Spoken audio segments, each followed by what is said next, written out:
NNC Region 1 isinusulong ang Tutok Kainan program sa Pangasinan upang palakasin ang kampanya laban sa malnutrisyon. Ang detalye mula kay Kapar Sheila Balog. Isinusulong sa lalawigan ng Pangasinan ang pagpapalakas ng kampanya laban sa malnutrisyon sa pamamagitan ng Tutok Kainan program na naglalayong mapabuti ang kalagayang pangnutrisyon ng mga bata na nangangailangan sa pamamagitan ng wastong pagkain at aktibong pakikilahok ng mga komunidad at lokal na pamalaan.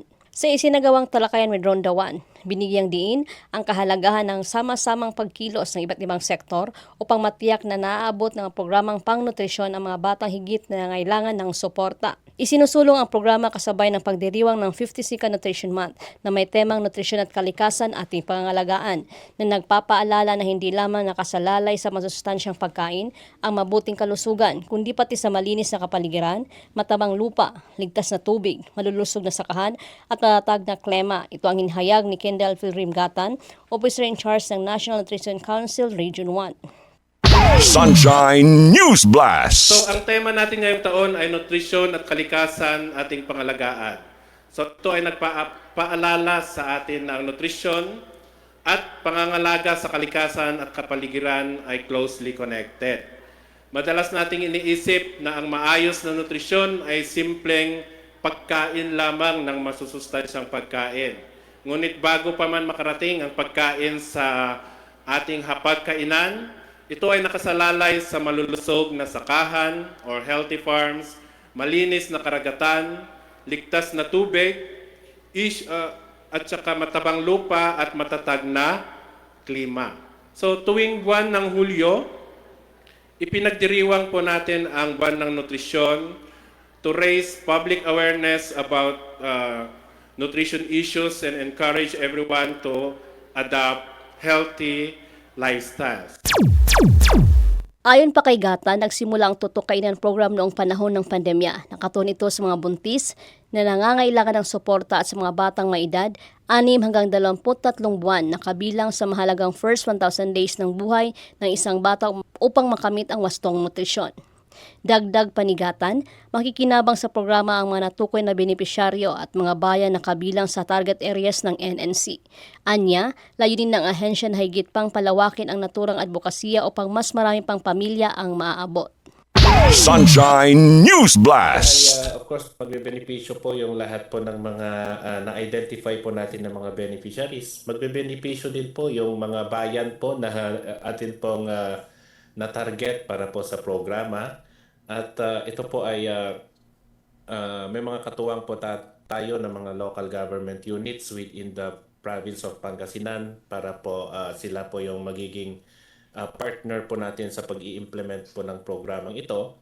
At siguro sa mga sa ngayong buwan or sa darating na buwan ay maaari na po natin actually umpisahan na yung ating pag-implement ng program dahil kompleto na po, all set na po yung ating social preparation at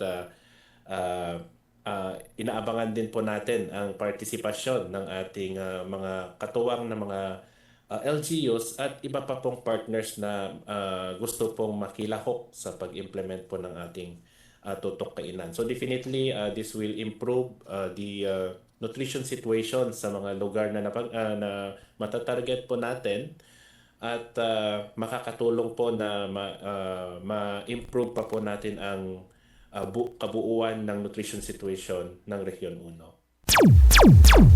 Samantala, sinabi naman ni Ms. Shara Sindisu, Nutrition Officer 2 ng Philippine Nutrition Program Framework ng NNC Region 1 na mahalaga ang pagpapatuloy o sustainability ng feeding program dahil pansamantala lamang ang direktang pagpapakain. Anyahangad ng NNC na magsilbing modelo ang programa upang maipagpatuloy at mapunduhan ito ng mga lokal na pamalaan sa mga susunod na taon. Tiniyak din niya ang patuloy na suporta ng NNC Region 1 sa mga LGU. Sunshine News Blast. Napakahalaga po ng sustainability ng ating program dahil ang feeding program isang short term lang po natin na solution or intervention po para sa ating mga pregnant women.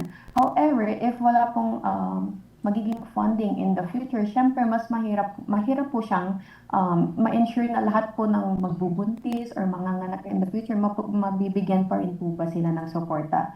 So hopefully po, hopefully po through this year's implementation po, maging model po siya for future implementations po ng ating mga LGUs na hopefully po ay masama rin po nila sa kanilang mga budget next years, sa mga next years.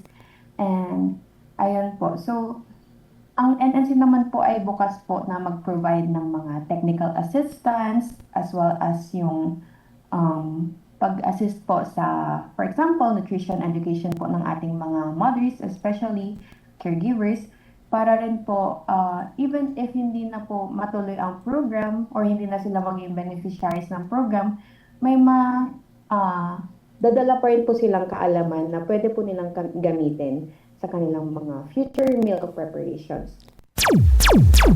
Nagpahayag naman ng kasiyahan si Ms. Nice Galamgam, Municipal Nutrition Action Officer ng Rosales, Pangasinan. Ayon sa kanya, maayos ang pagpaplano ng Tutok Kainan program at marami silang natututunan na makatutulong sa mas epektibong pagpapatupad ng mga programang pangnutrisyon sa kanilang bayan. Sunshine News Ang Blast. kagandahan po kasi sa Tutok Kainan, planado na po siya. May cycle menu na rin po na ihahanda. Nakabase na lang po doon yung susundin na recipe na ipapakain po sa bawat araw po doon sa ating mga beneficiaries. Ang nakakatuwa po kasi dito, marami po kaming recipe na natutunan at talagang nagustuhan po ng aming mga beneficiaries po. Natuto din po ng ibang mga paraan yung aming mga BNS kasi sila po yung mga naging katuwang ko sa paghahanda po ng pagkain.